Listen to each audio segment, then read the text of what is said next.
So in the book of Job, there's this guy named Job.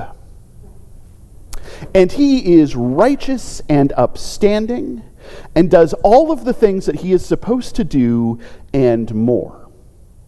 Whenever he goes in for his evaluation, it exceeds expectations across the board. And then one day, he loses everything. All of his livestock, all of his crops, all of his barns, all of his buildings, all of his sons, all of his daughters. It's just him and his wife and some friends. And he is angry. He is disturbed. He is upset. Yeah. And he has this conversation with his friends and this conversation with God that comes down to, what do you want? I did all the things I was supposed to do and more. I haven't done any of the things that I wasn't supposed to do, no matter what my friends say, who are all coming up with an excuse. What is going on? I was told that if I did things right, things would go okay. I would like an explanation. Thank you very much. And near the end of the book, God shows up, which is always a little worrying, and says, more or less,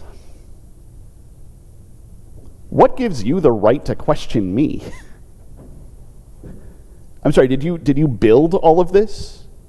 Did you make everything? Do you store the snow in snow storehouses? Do you keep the rains up here? Do you make sure that plants get what they need in their time and that animals get food in their time? Are you in charge?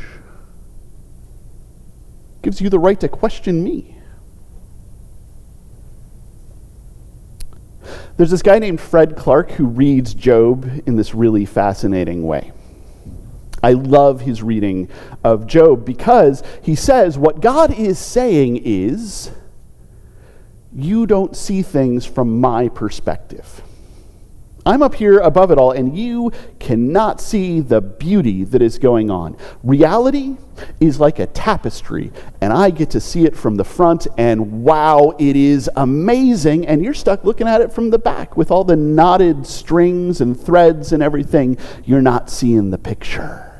So you can't understand how beautiful it is. And Job is saying, fair enough, but you're not seeing it from our perspective. From down here, from behind the tapestry where it's all knotted threads and strings. And it doesn't make any sense at all. And I really would appreciate it if you could find a way to have it make sense. Because I'm never going to be able to see it from your perspective. And I really wish you could see it from mine.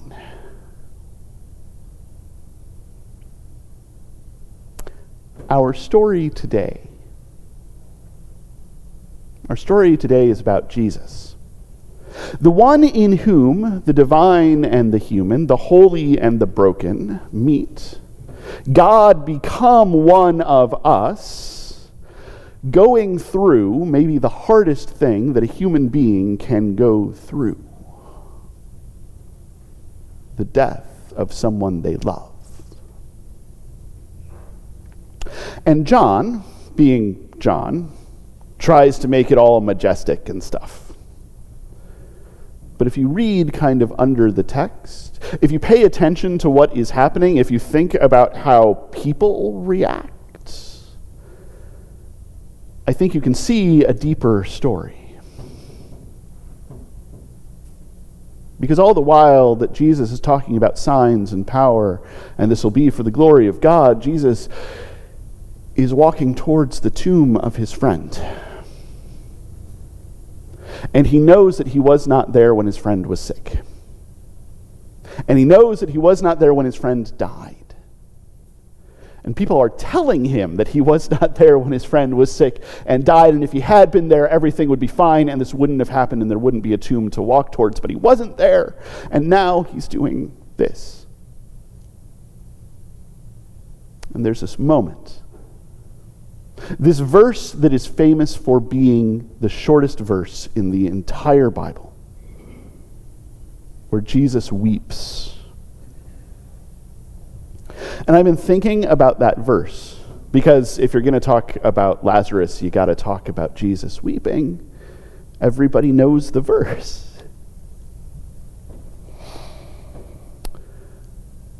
A year or two after I graduated from college, a friend of mine died in a car accident. He was driving, I don't even remember where, I think to school. He was still going to school, and he went to school a ways away, and he was on his way there, and his car was not a great car, and it was winter, and a van hit some ice and hit his car. And I don't remember the details. I think he went to the hospital, but it was pretty quick. And I remember on the day that I heard the news, because I was still in the town where I went to college, going to the college and going into a practice room and playing until I was empty. All of the anger and frustration and sadness and shock and surprise became sound. And I don't know how long I was in there. But when I came out, for a moment, there was nothing left. And I remember getting together with friends and watching movies because we didn't want to not be watching something. We didn't want to be left alone with our thoughts. I remember getting together with friends and going to the bar because that would ease the pain. And my friend who died was from St. Louis, so a bunch of us went to St. Louis for the funeral. And I vaguely remember the casket being rolled in and my just letting out a wail. Because all of a sudden it was real. Like really, really real. And all I could do was let out this wail.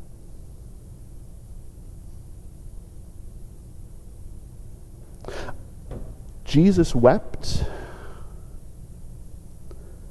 feels dainty. It feels calm. It feels like too much, like it's too soft. Your friend has died, and you weren't there, so you wept. A single tear rolled down your face. And I just don't buy it. I don't buy Jesus wept, unless wept can include so much more. Jesus cried. Jesus was walking to the tomb, red-eyed, tear-stained, a little bit of snot, doing that thing where you're crying so hard that you can't get the breath, those deep pulls for air, just so that you can let them out in a cry some more. Jesus had a meltdown. Jesus wailed. Jesus did the things that we do when we lose someone who we love.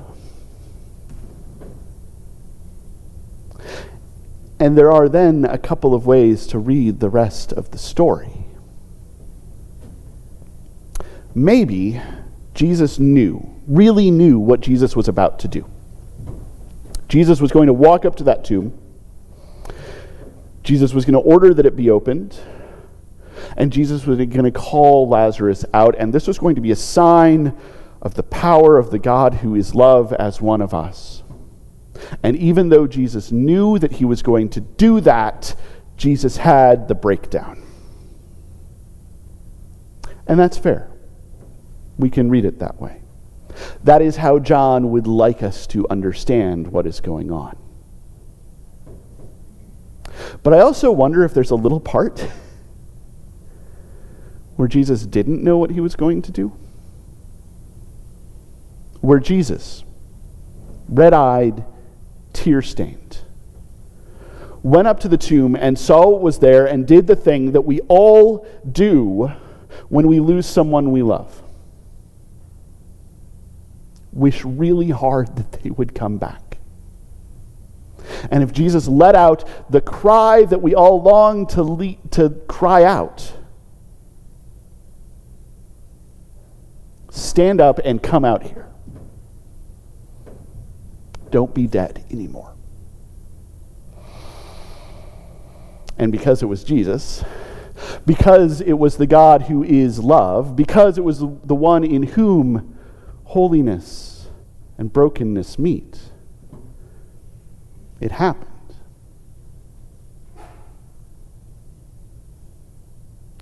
And that didn't erase the fact that Lazarus had died. That's the hard part.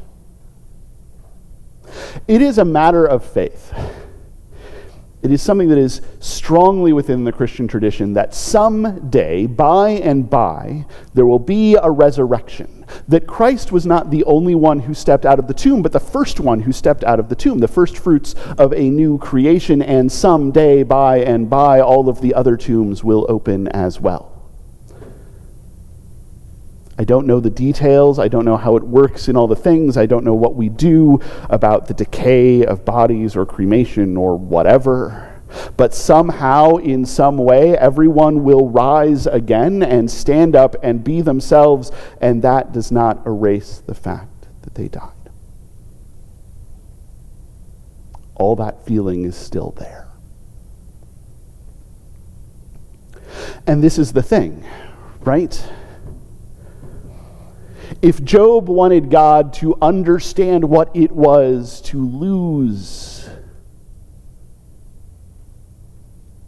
Christ in this moment is the response.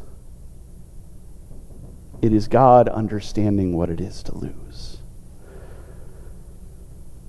No matter who we are, no matter where we are on life's journey, while the details might be different, God knows what it's like. And again, not in the abstract way of omniscience, but in God's bones. That has, as I said during the time with young worshipers, that has been the point of this short little sermon series. It was short to start with, and then it got truncated because we had a snow day, and it could have been so much longer. If you want to see the word weep, you look at this moment. If you want to see the word angry, watch him flip over tables in the temple. If you want to see the word celebrate, watch him at the wedding at Cana. If you want to see the word show compassion, find that passage where a woman who has been bleeding for years and years touches the hem of his robe. If you want to see the word get corrected, find the bit with the Samaritan woman who says, "Oh, even us dogs get the crumbs from the table, man. Show me some love." If you want to see the word suffer, look to the cross. If you want to see the word rise in glory, look to the empty tomb. God has been there. God knows what it is to be one of us. That is the crazy, bananas, bonkers claim of Christianity. The sovereign of the universe, the one who comes out of a whirlwind and says, "Who are you to question me?" comes into the world and learns why we ask those questions. Finds out who we are from the inside. And I don't know if it's because of that. I mean, I think it's because of who God is. God is love, but a little bit, there's something here that if God has been through it, then we know for sure that we can go to God in our distress. And God will show compassion. Because all of us who have lost someone can show compassion to someone who has lost someone. All of us who have been angry can show grace to someone who is angry. All of us who have messed up, so all of us, can show mercy to someone who has messed up.